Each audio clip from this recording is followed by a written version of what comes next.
امشب انگار خونه تازه ای تو رگ‌های منه،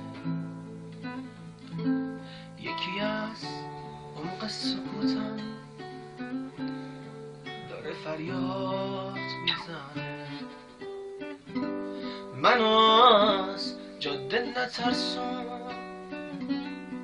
نگو که فاصله ها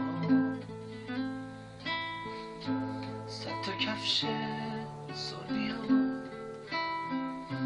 صد تا عصای آهنه تو سرم افتاده. امشب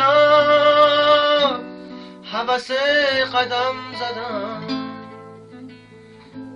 رد شدن از دل آتیش توی چشم به هم زدم. پا به پای سیم گیتار خوندن از گذشته ها،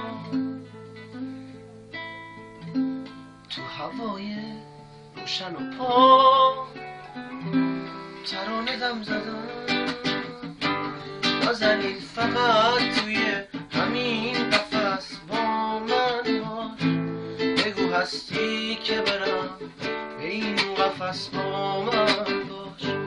گوش بده نه